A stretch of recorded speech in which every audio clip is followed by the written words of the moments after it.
किसी भी बड़ी कॉर्पोरेट स्ट्रैटेजी या सफल प्रोजेक्ट की तरह आर्ट और खासकर पोएट्री को भी एक बेहद मजबूत फाउंडेशन की जरूरत होती है। इस स्ट्रेटेजिक ब्रीफिंग में हम सीधे पोएटिक स्ट्रक्चर के ऑपरेशनल मैकेनिक्स में डाइव करेंगे। हम एनालाइज करेंगे कि कैसे कुछ एकदम फिक्स्ड और रिजिड रूल्स न सिर्फ क्रिएटिविटी को ड्राइव करते हैं बल्कि एक तरह की ऑर्गेनाइजेशनल सक्सेस भी सुनिश्चित करते हैं।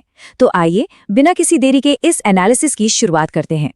इस एनालिटिकल ब्रीफिंग को हमने 5 कोर फेजेस में स्ट्रक्चर किया है।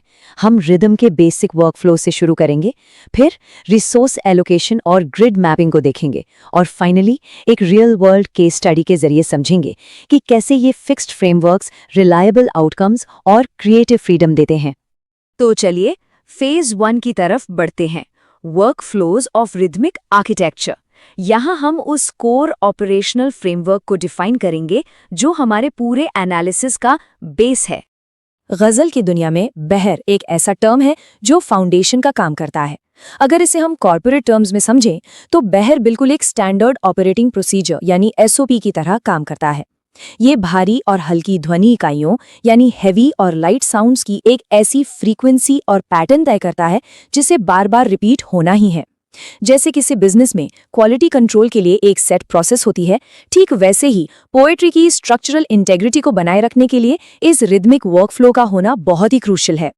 अब जरा इस कॉन्सेप्ट को ऑर्गेनाइजेशनल गोल सेटिंग के साथ मैप करके देखते हैं। बाईं ओर बिना किसी स्ट्रक्चर वाले गोल को देखिए, क्या रिजल्ट है? बिल्कुल इनकंसिस्टेंट, कोई रिदम नहीं, कोई भरोसा नहीं कि एग्जीक्यूशन कैसा होगा। लेकिन दाईं ओर देखिए, जब हम एक फिक्स्ड रिदमिक स्ट्रक्चर अप्लाई करते हैं तो चीजें पूरी तरह बदल जाती हैं। एग्जीक्यूशन रिलायबल हो जाता है, ऑडियंस एंगेजमेंट की गारंटी होती है और एक परफेक्ट ऑपरेशनल हार्मनी अचीव होती है। बॉटम लाइन यही है कि एक सख्त ऑपरेशनल कैडेंस के बिना मनचाहे रिजल्ट्स की गारंटी कभी नहीं दी जा सकती। अब आगे बढ़ते हैं फेज 2 की ओर, allocating heavy and light resources. यहाँ हम देखेंगे कि एब्स्ट्रैक्ट साउंड्स को कैसे टैंजिबल यूनिट्स में ऑर्गेनाइज किया जाता है। इस रिसोर्स एलोकेशन को समझने के लिए हमारी सोर्स मटेरियल एक बड़ा ही ब्रिलियंट एनालॉजी देती है। इमेजिन कीजिए कि फाइनेंशियल रिसोर्सेज के तौर पर 1 और 2 रुपए के कई सारे सिक्के उपलब्ध हैं। अब इन सिक्कों के कॉम्बिनेशन से कितने सारे अलग अलग स्पेंडिंग पैटर्न बनाए जा सकते हैं, राइट? बिल्कुल यही लॉजिक रिदम यानी लय पर भी लागू होता है। यहाँ पैसों की जगह उपलब्ध ध्वनियों का इस्तेमाल करके ऐसे ही यूनिक पैटर्न्स क्रिएट किए जाते हैं। अब अगर हम इन 1 और 2 रुपए के सिक्कों को छोटी यानी लाइट और बड़ी यानी हैवी साउंड एलिमेंट से रिप्लेस कर दें तो क्या होगा? ये सिंपल नंबर सीक्वेंसेस अचानक से म्यूजिकल आर्किटेक्चर के रिपीटेबल बिल्डिंग ब्लॉक्स में कन्वर्ट हो जाते हैं, जैसे 1-1-2-2 या फिर 1-2-1-2। इन्हीं ब्लॉक्स को जोड़कर पूरी की पूरी इमारत यानी गजल का स्ट्रक्चर तैयार होता है। ये बिल्कुल वैसी ही स्ट्रेटजी है जैसे कोई आर्किटेक्ट एक मजबूत इमारत डिजाइन करने के लिए फाउंडेशनल ब्लॉक्स का इस्तेमाल करता है। और इसी रिसोर्स एलोकेशन को और भी ज्यादा बारीकी से मैनेज करने के लिए हमें फेज 3 में जाना होगा, मैपिंग द रिदमिक ग्रिड। जरा इस मैट्रिक्स को ध्यान से देखिए। जब हम मीटर या बहर को इस तरह एक रिजिड ग्रिड के रूप में विजुअलाइज करते हैं तो पूरी पिक्चर एकदम ट्रांसपेरेंट हो जाती है। ये ग्रिड हमें एग्जैक्टली दिखाता है कि साउंड वेट का डिस्ट्रीब्यूशन कितनी सावधानी से कैलकुलेट किया गया है। छोटी और बड़ी साउंड यूनिट्स का जो इंटरचेंज है, उनके बीच का जो इंटरवल है, वो कोई रैंडम प्रोसेस नहीं है। ये एक highly structured repeatable wait distribution system है जो पूरी रचना में मेंटेन किया जाता है। थियरी तो हमने काफ़ी समझ ली, लेकिन थियरी को हमेशा एग्जीक्यूशन की कसौटी पर परखना चाहिए। इसलिए अब आते हैं फेज 4 पर, केस स्टडी, रिलायबल आउटकम्स।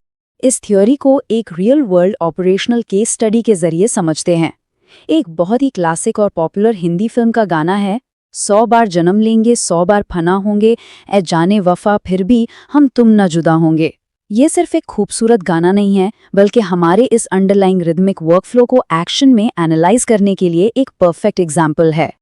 चलिए इसका step by step break down करते हैं। स्टेप 1 में पहले प्रोसेस फेज को देखिए, 100 बार जिसका वेट है 2-2-1, और उसके बाद जन्म लेंगे जिसका वेट है 1-2-2-2।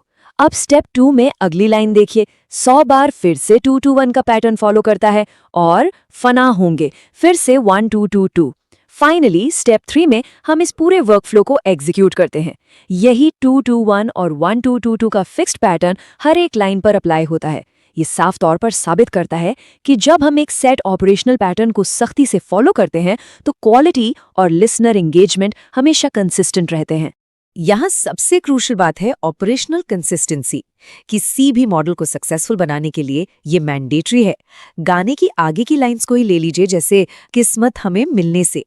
इसे भी उसी 2-2-1 और 1-2-2-2 के इस्टेब्लिश्ड मैट्रिक्स को स्ट्रिक्टली फॉलो करना ही होगा। इस रूल में कोई एक्सेप्शन नहीं होता। हर एक लाइन, हर एक वर्स में उसी बहर को फ्लॉलेसली मेंटेन करना पड़ता है। और सच कहें तो यही वो कंसिस्टेंसी है जो एक नॉर्मल आउटकम को एक मास्टरपीस में बदल देती है। अब हम अपने इस एनालिसिस के फाइनल फेज पर पहुंच गए हैं। Phase 5, frameworks for creative freedom. हमें यह समझना होगा कि आखिर ये रिजिड फ्रेमवर्क्स इतने जरूरी क्यों हैं। अक्सर ये माना जाता है कि रूल्स क्रिएटिविटी को लिमिट कर देते हैं, लेकिन पोएटिक ट्रेडिशंस हमें कुछ और ही सिखाते हैं। वे पूरी तरह से प्री डिटर्मिन्ड बहर यानी पहले से तय किए गए स्ट्रक्चर्स पर रिलाई करते हैं। ऐसा इसलिए क्योंकि ये फाउंडेशनल रूल्स एक ऐसी बाउंड्री या लिमिट सेट करते हैं जिसके अंदर ही असली और ट्रू इनोवेशन मुमकिन हो पाता है। ऑपरेशनल स्ट्रक्चर भले ही फिक्स्ड हो, लेकिन उस स्ट्रक्चर के अंदर नए आइडियाज एक्सप्लोर करने की पूरी आज़ादी होती है, बल्कि यही रूल्स इनोवेशन को एक सही और फोकस्ड दिशा देते हैं। और इसी के साथ हम लीडरशिप और स्ट्रक्चरल डिज़ाइन के एक बहुत बड़े पैराडॉक्स पर आ पहुंचते हैं। सोचने वाली बात यह है कि कैसे एक बेहद रिजिड और फिक्स्ड फाउंडेशनल फ्रेमवर्क हमें अल्टीमेट ऑपरेशनल और क्रिएटिव फ्रीडम दे सकता है। ये एक ऐसा सवाल है जो इस बात पर विचार करने को मजबूर करता है कि क्या असली आज़ादी नियमों को तोड़ने में है या फिर उन नियमों के फ्रेमवर्क में रहकर अपने फुल पोटेंशियल को अनलॉक करने में। इसी पावरफुल थॉट के साथ हम आज की ये स्ट्रेटेजिक ब्रीफिंग यहीं कंक्लूड करते हैं।